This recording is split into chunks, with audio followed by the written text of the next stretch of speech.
So as we enter week, I don't even know, of my tournament arc, I guess is what we're calling it now, but basically me getting back into fencing and HEMA hardcore, I just wanted to take a little time to kind of explain some things.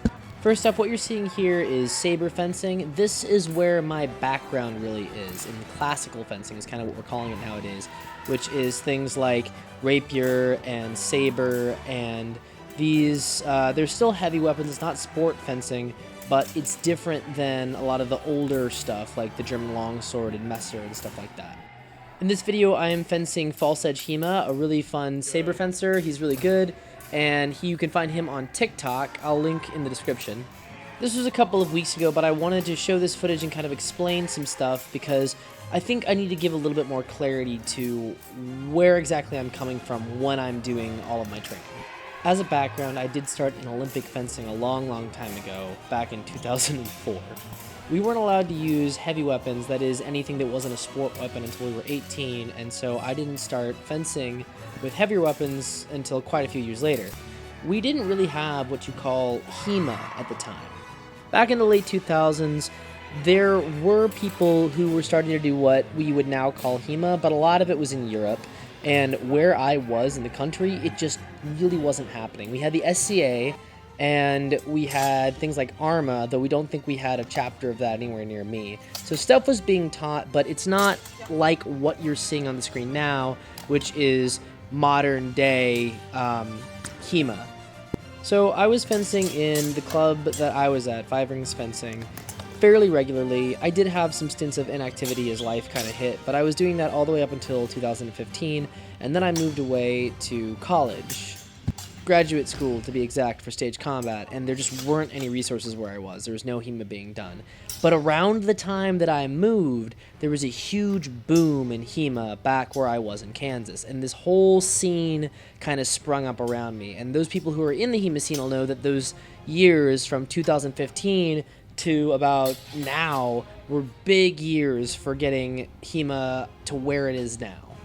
When I got back to Kansas in about 2018, I tried to find and reconnect with my club, but the job I had just didn't mean I could go very often.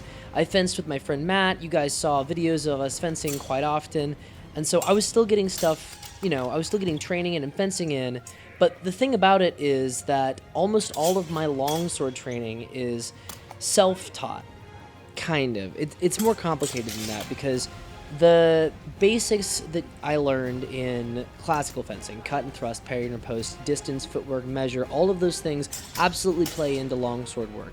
But a lot of the modern HEMA stuff is looking at the sources, the German longsword, and things like that. And I did do a lot of that research, but there is a limit to what you can learn on your own when you're not fencing with a club full of people who are also doing that stuff. So when I decided to do this tournament arc, one of the things that I needed to do was find a teacher.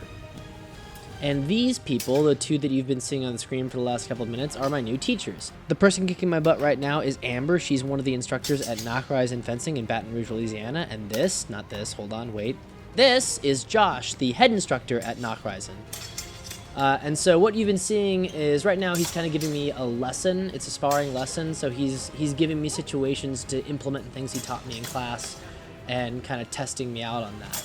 So I've been working with them for about 3 weeks now. It's been great. They're amazing fencers and instructors, and also just wonderful people. They've been so gracious to me, letting me come and work with them and just giving me all of these things to work on. I'm super happy about it.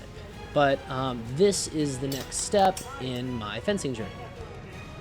It's really rewarding to come and fence this club because they're all talented longsword fencers, and it's a challenge for me because I haven't had that around. So I've had people who are good at it, but they haven't been trained in this style. So they train KDF or Kunstfechten, and I really like it because it focuses a lot on the use of these things as weapons, and it doesn't focus on like trying to game a system or win points or do anything like that. I feel like the work that we're doing is working towards as close to real combat as these weapons would have been used in.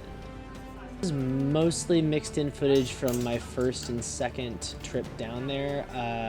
I'm sad I didn't get any footage from this last weekend. I just got too busy fencing, but that was a funny little moment there. He had me and I just threw in a little silly kick. But yeah, this was still me very much trying to implement the lessons I learned that day, and you can see me kind of being a little bit timid about it, but it's really cool because you can see like Josh is giving me opportunities to use what I learned. So against Josh and Amber, they give me a lot of those opportunities. They don't just let me win by any means, but they challenge me while also giving me opportunities to use what I've learned that day. And then I'll go fence the other members who don't give me that opportunity, and it's just all about trying to get it. One of the really good things I like about this experience is that both of them have stated that the things that I already know, the things that I've learned from classical fencing, they're valid and they're good, and there's no reason for me to throw them out because they work and it's good technique. But we are going to put them aside temporarily while I learn this new system, and I'm very happy to have the opportunity to do that. So I'm approaching this as open-mindedly as I can. Like I said when I went into this, I'm doing this with no ego or anything else, and like I don't need one in the situation. Everybody's very kind, no one's trying to be mean about everything. So really lucky that I found this club. It's a bit of a drive. It's a 4-hour drive every time I go, but it's super worth it. One of the things that's going to be great for the channel and you, dear viewer, is that I get to work with these really amazing fencers, and we are going to be making videos for you guys. So we're already working on solo drills that I can start to give you guys with the help of Josh and Amber. We're also working on some like curriculum stuff, some workout pieces that are really cool. I'm getting into some workout exercises and routines that I got turned on to from these guys. A lot of club work, which is activity-specific stuff, so not quite sport-specific, but things that will help swinging things around. And I'm going to start to share that with you as I continue to update everybody on my journey. We're also going to be doing a lot of tournament prep stuff, so that's going to be cool to kind of see that getting ready and doing that stuff. My next tournament is going to be at the end of January. It's kind of a weird tournament. It's funny. The tournament is literally titled Weird. It's going to take place in Austin, Texas. It's not a standard tournament. It's single exchange. So what that means is you face every opponent there, and you only get one pass, one hit, and then you go to the next opponent. Win or lose, you just continue. So it's very different than most tournaments. It's supposed to be kind of a weird, fun thing. I'm excited for it because there's not a lot of pressure just because of kind of the way that it's done. It's mostly going to be a fun experience to go and fence a whole lot of people, which I'm looking forward to.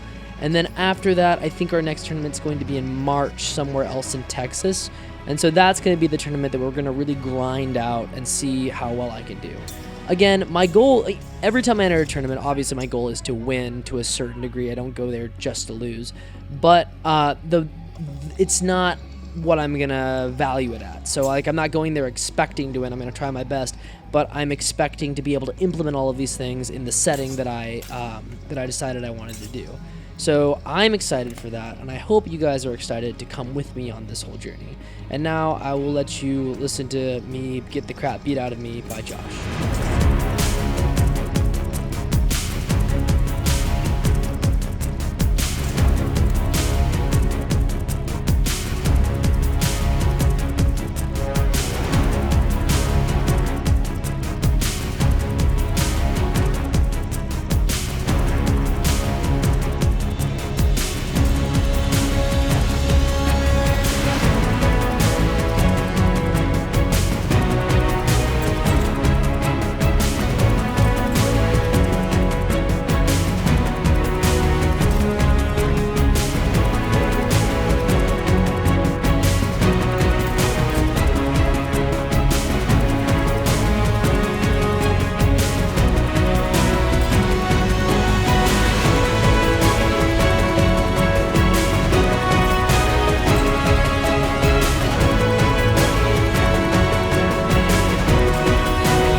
If you like this content and would like to support the channel, please consider supporting us on Patreon. There's a link in the description. Also, check out our merch. We really appreciate you guys. Thanks for watching, and see you next time.